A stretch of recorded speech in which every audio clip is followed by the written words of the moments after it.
Assalamualaikum dear students, I am Professor Naveed Shahzad Ali. Welcome to all of you in Superior Learning Management System. बेटा last जो हमारा topic था उसमें हमने discuss की थी एप्लीकेशंस ऑफ इक्विलिब्रियम कांस्टेंट यानी कि केसी और रिलेशनशिप बिटवीन इक्विलिब्रियम कांस्टेंट। अब बेटा जो नेक्स्ट एप्लीकेशन है ली चाइल्डिस प्रिंसिपल, इसमें क्या चीज़ें हमने एक्सप्लेन करनी है। हमने असल में टेम्परेचर का फैक्टर, प्रेशर का, वॉल्यूम का, कंसंट्रेशन, कैटलिस्ट, ये किस तरीके से इक्विलिब्रियम कांस्टेंट या इक्विलिब्रियम पोजीशन को डिस्टर्ब कर सकते हैं। तो सबसे पहले तो इसकी आपको स्टेटमेंट की डेफिनेशन के ऊपर गौर करना है कि इसकी डेफिनेशन क्या एक्सप्लेन करती है।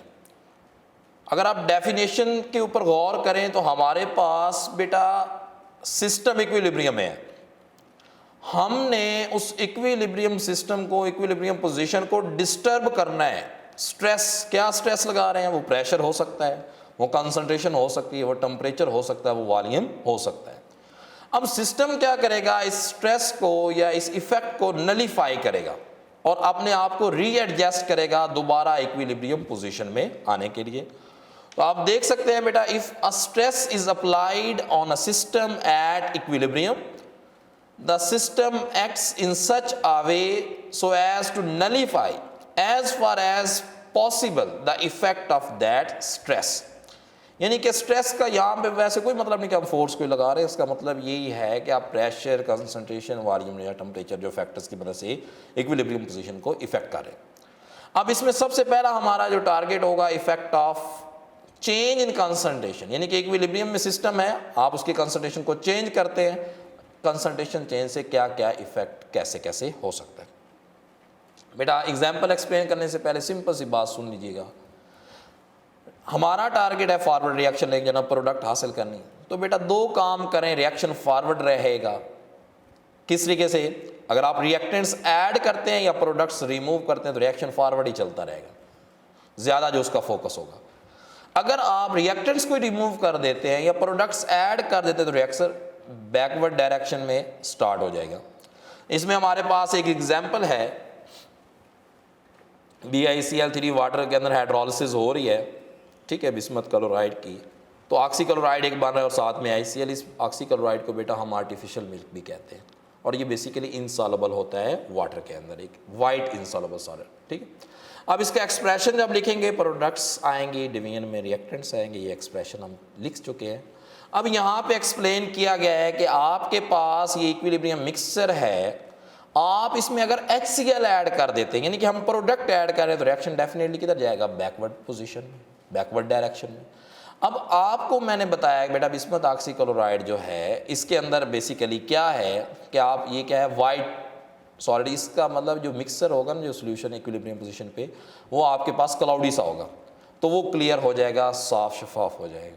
लेकिन आप इसके अंदर वाटर ऐड करते हैं, वाटर रिएक्टेंट है, तो वो रिएक्शन फॉरवर्ड डायरेक्शन में जाएगा। तो यही डिस्कशन यहाँ पे है। नेक्स्ट बेटा effect of change in volume और प्रेशर। तो हमारे पास सल्फर डाइऑक्साइड ऑक्सीजन के साथ रिएक्ट करके सल्फर ट्राइऑक्साइड बना रही है। हमारा टारगेट है फॉरवर्ड लेके जाना, हम वॉल्यूम और प्रेशर का इफेक्ट देखेंगे। बेटा रिएक्शन फॉरवर्ड करवाना है तो हम क्या करेंगे? रिएक्टेंट्स के मोल्स ज़्यादा है, प्रोडक्ट्स के मोल्स कम है, तो रिएक्टेंट्स के मोल्स प्रोडक्ट की तरफ जा रहे हैं, तो रिएक्टेंट्स के मोल्स क्या हो रहे हैं? डिक्रीज हो रहे हैं। या अगर मोल्स डिक्रीज हो रहे हैं तो डेफिनेटली उसका वॉल्यूम भी क्या होगा? डिक्रीज होगा। लेकिन उसका जो प्रेशर है वो क्या होगा? इंक्रीज होगा, क्योंकि प्रेशर और वॉल्यूम का इन्वर्स रिलेशन है, नंबर ऑफ मोल्स और वॉल्यूम का डायरेक्ट रिलेशन है। अब इसमें इंपॉर्टेंट दो पॉइंट हैं, उसको जरा देख लीजिएगा बेटा। अगर रिएक्टेंट्स और प्रोडक्ट्स के मोल्स इक्वल हैं then there will be no effect of pressure. क्यों?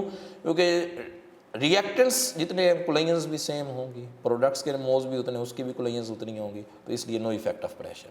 अब दूसरी बात आपके पास कि अगर नंबर ऑफ मोल्स इक्वल नहीं है, रिएक्टेंट्स और प्रोडक्ट के मोल्स इक्वल नहीं है, तो बेटा याद रखिएगा प्रेशर इंक्रीज करने से रिएक्शन हमेशा from higher to lower number of moles जाएगा।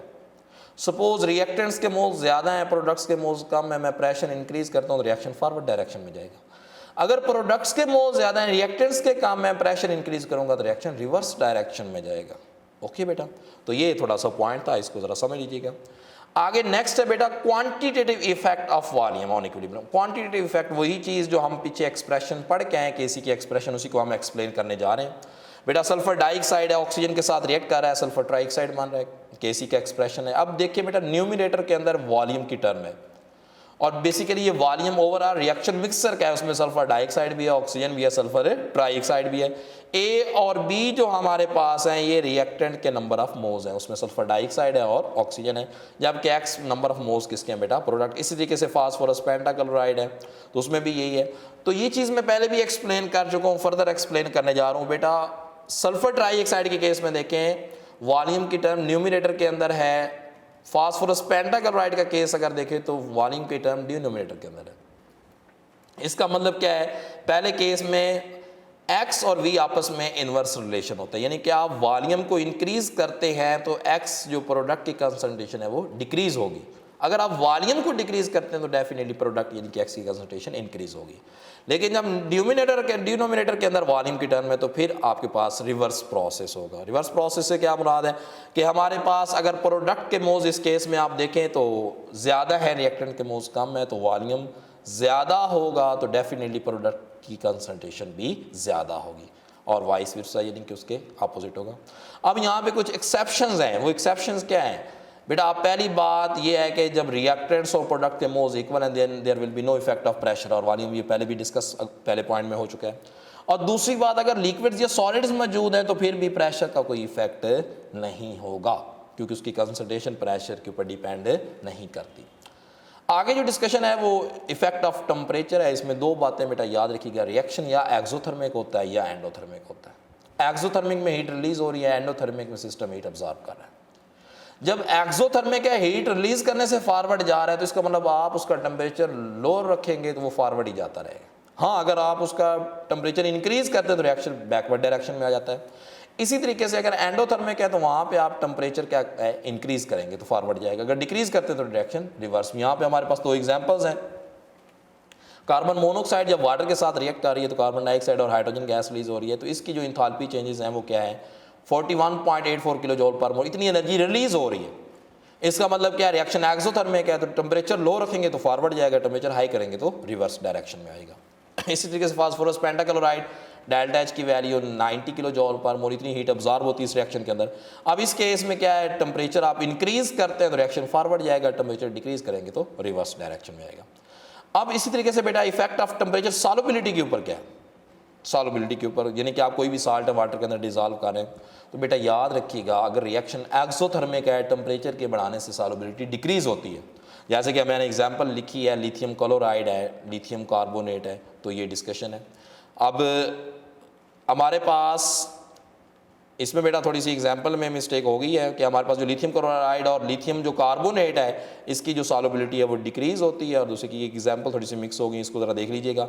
बाकी हमारे पास जो इंथैल्पी चेंजेस हैं वो आपके पास पॉजिटिव है या नेगेटिव है। पॉजिटिव के केस में डायरेक्ट रिलेशन है और नेगेटिव केस में इनवर्स रिलेशन है। ओके बेटा, आगे इफेक्ट ऑफ कैटलिस्ट, बेटा याद रखिएगा कैटलिस्ट जो है ना ये ना इक्विलिब्रियम पोजीशन को इफेक्ट करता है ना इक्विलिब्रियम कांस्टेंट को डिस्टर्ब करता है। ये जस्ट क्या करता है बेटा, रेट ऑफ रिएक्शन जो है उसको इंक्रीज करता है, एक्टिवेशन एनर्जी को कम करता है, जिसकी बेस पे हम क्या करते हैं कि हमारे पास रिएक्शन क्या हो जाता है, अच्छे तरीके से इंक्रीज हो जाता है। ठीक है, अब इसमें हमारे पास रिएक्शन पाथ चेंज कर देता है।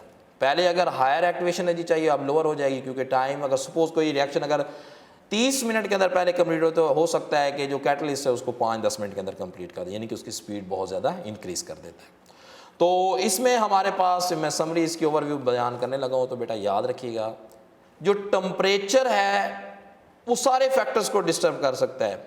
मतलब कि आपके पास चाहे वो इक्विलिब्रियम पोजीशन है चाहे इक्विलिब्रियम कांस्टेंट है, लेकिन प्रेशर, वॉल्यूम, कंसंट्रेशन ये इक्विलिब्रियम पोजीशन को तो डिस्टर्ब कर सकते हैं लेकिन इक्विलिब्रियम कांस्टेंट को कभी भी डिस्टर्ब नहीं कर सकते। और कैटलिस्ट बेटा एक ऐसी चीज़ है ना वो इक्विलिब्रियम कांस्टेंट को डिस्टर्ब करती है ना ही वो इक्विलिब्रियम पोजीशन को डिस्टर्ब करती है। ठीक है बेटा, तो ये हमारी डिस्कशन थी एप्लीकेशंस, जिसमें हमने लीच-एडियस प्रिंसिपल को एक्सप्लेन किया। ये भी एक एप्लीकेशन है केसी की, ठीक है ना, जिसके अंदर हम ये सारे फैक्टर्स एक्सप्लेन करते हैं। तो इंशाल्लाह बेटा नेक्स्ट लेक्चर के अंदर इसके जो इंडस्ट्रियल प्रोसेस है, कॉन्टैक्ट प्रोसेस है और हाबर्स प्रोसेस है उसको हम एक्सप्लेन करेंगे और इसको अप्लाई करेंगे कि effect of temperature, concentration, pressure या वॉल्यूम किस तरीके से इफेक्ट कर रहे हैं। ठीक है बेटा, दुआओं में याद रखिएगा, अपना बहुत सा ख्याल रखिएगा। ओके बेटा, अल्लाह हाफिज़।